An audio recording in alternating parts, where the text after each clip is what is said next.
Bonjour à tous. Vous êtes de plus en plus nombreux à vous intéresser à l'investissement immobilier locatif. En effet, en tant que valeur refuge, la pierre attire de plus en plus d'investisseurs, notamment durant la période actuelle que nous connaissons. De plus, nous ne sommes pas sans savoir que notre système de retraite ne nous permet pas de maintenir un niveau de vie à la hauteur de celui que nous avons lors de notre vie active. Ainsi, préparer sa retraite en réalisant un ou plusieurs investissements immobiliers est effectivement une très bonne stratégie pour pouvoir se constituer un capital ou obtenir des compléments de revenus au moment le plus opportun, lorsque notre pouvoir d'achat pourrait se retrouver largement imputé.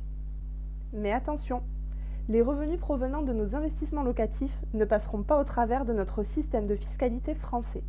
En effet, comme tout revenu, ils seront comptabilisés pour calculer notre impôt sur le revenu. Alors regardons un peu plus en détail comment s'applique la fiscalité sur ces revenus complémentaires.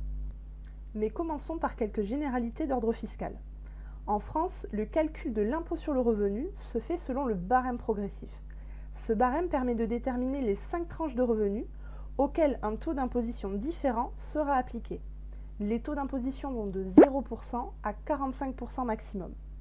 Ainsi, vos revenus vont être répartis dans les différentes tranches auxquelles le taux d'imposition correspondant sera appliqué. Ce barème permet également de déterminer votre tranche marginale d'imposition qui correspond à la dernière tranche à laquelle vos revenus sont imposés. Prenons l'exemple d'une personne seule ayant des revenus annuels de 30 000 euros. Sa tranche marginale d'imposition est de 30%, ce qui ne veut pas dire que l'intégralité de ses revenus est imposée à cette hauteur. En effet, de 0 à 10 084 euros, elle n'est pas imposée. Sur la part de ses revenus allant de 10 085 euros à 25 710 euros, elle est imposée à hauteur de 11%. Et de 25 711 euros à 30 000 euros, elle est imposée à hauteur de 30%. Si nous revenons maintenant à nos revenus complémentaires provenant de nos investissements immobiliers locatifs, ces revenus s'ajouteront obligatoirement à notre dernière tranche de revenus imposables. Ainsi, pour une personne à la tranche marginale d'imposition de 30%, ses revenus fonciers seront donc imposés à cette hauteur. Mais ce n'est pas tout. À ces 30% s'ajouteront les prélèvements sociaux, dont le taux fixe est 17,2%, et regroupant la contribution sociale généralisée, donc la CSG, et la contribution au remboursement de la dette sociale, la CRDS. Si nous reprenons l'exemple d'une personne dont la tranche marginale d'imposition est 30%, la part de ses revenus fonciers sera donc imposée à hauteur de 47,2% au global.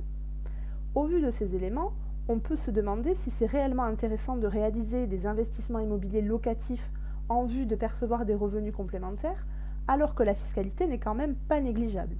La réponse à cette question est oui, puisqu'il existe malgré tout des stratégies à mettre en place pour pouvoir contrebalancer cette fiscalité, notamment au travers de la location meublée par exemple, du déficit foncier ou encore d'autres solutions. Vous avez pour projet de réaliser un investissement immobilier locatif et vous souhaitez mettre en œuvre la meilleure stratégie pour pouvoir contrebalancer la fiscalité générée, alors n'hésitez pas à faire votre demande de consultation sur notre site internet wealth-asset.com. Merci beaucoup et à bientôt.